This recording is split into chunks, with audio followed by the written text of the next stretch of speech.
É difícil pensar ou falar sobre temas como a morte e o luto, né? Esses são temas que geralmente nos trazem sentimentos de medo e angústia. Mas é preciso aprender a vivenciar e lidar com esse momento.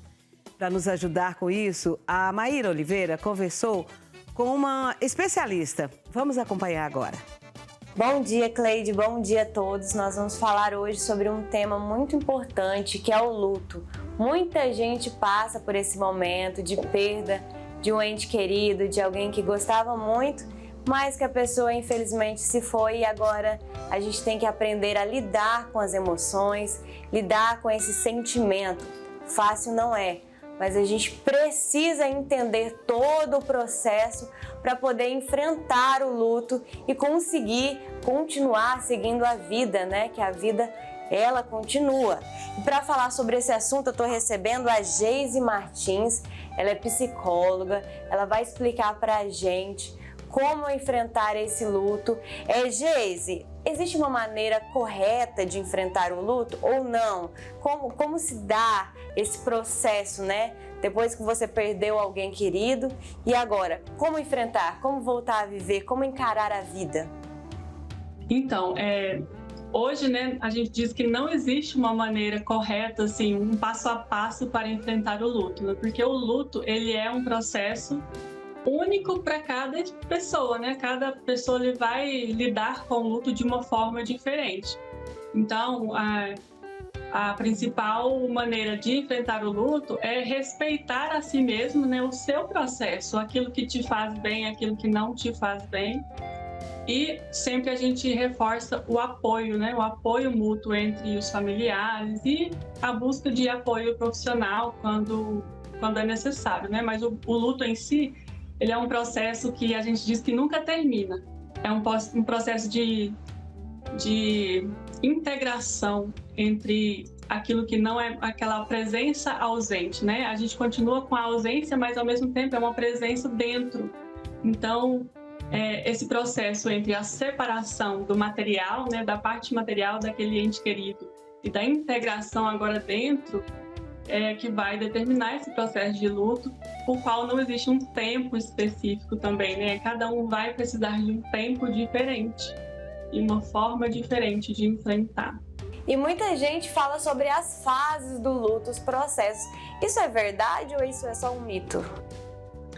Então, essas fases do luto, elas vêm de um livro, né, escrito em mais ou menos 1969, que determinava 5 fases para o luto, né? Negação, raiva, barganha, depressão, até chegar no momento da aceitação.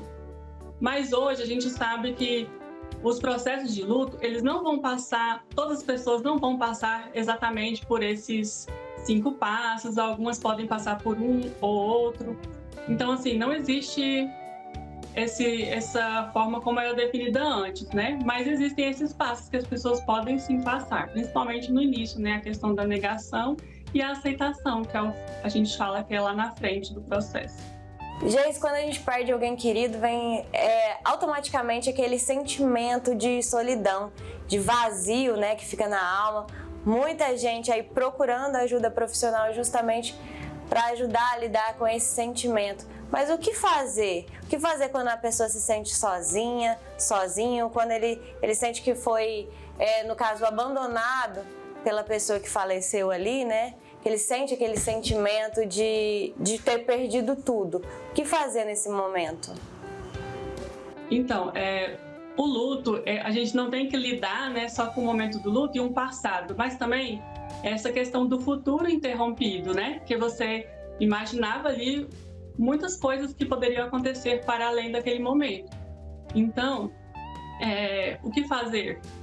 A primeira coisa é a gente ir pelo caminho que buscar essa rede de apoio, né? E geralmente os familiares, na primeira semana, existe muito essa atenção para com aquele que às vezes está no centro, né? Uma esposa perdeu o esposo, por exemplo. Aí os familiares se juntam ali naquelas primeiras semanas, mas aí depois cada um vai seguindo sua vida e aí é que vem esse sentimento maior, né? De vazio, de solidão, de desamparo. Então, muitas vezes não é nem as palavras, né? Mas são as ações, é o que a gente pode fazer. como é um momento de desorganização muito grande na questão do luto, porque não é só a perda do ente querido, você vai perder um papel social, uma identidade, né? Por exemplo, de esposa para viúva, enfim, cada caso é um caso.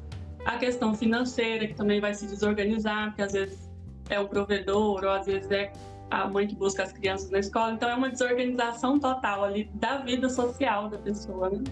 Sim, e esse momento, Gleice, vamos falar sobre a fé, né? Buscar a fé é muito importante também, né? Para a gente passar por isso, passar por todo esse processo, sair dessa solidão também, um preenchimento de alma. Você acredita nisso? Sim, a fé, a espiritualidade, ela é muito importante no processo de luto, porque, principalmente no momento inicial, às vezes aparece muito essa questão, como eu tinha falado, da raiva e da culpa, de achar que poderia ter feito algo mais, né? Então, às vezes até um questionamento dessa fé, dessa espiritualidade num primeiro momento. Mas depois, o que a gente percebe nos casos é que as pessoas sim se apegam à fé e isso ajuda muito nesse processo de luto, nessa elaboração de uma forma mais assertiva, né? Que a gente possa dizer. E para finalizar, qual mensagem você deixa para os nossos telespectadores que estão em casa, que pode ser que estão passando por esse momento de um luto, de uma perda de alguém querido? O que você deixa de reflexão aqui para a gente nessa manhã? Eu digo que o luto e a morte de alguém próximo de nós, ele só existe, esse sofrimento e essa dor, devido a um grande amor que a gente tem por aquela pessoa. E o luto, ele é um convite para nós olharmos para a nossa vida também, né? Então, falarmos mais sobre a finitude pode nos ajudar a viver melhor. Tá aí, obrigada. Geise Martins, ela é psicóloga, está falando sobre a questão do luto, de como enfrentar esse momento de dor que todas as pessoas vivem. Obrigada, Geise. Obrigada, e eu queria deixar uma dica de livro que é A Morte é um Dia que Vale a Pena Viver, da doutora Ana Cláudia Quintana. Tá certo, obrigada. Tá aí a dica de livro. Eu volto com você, Cleide.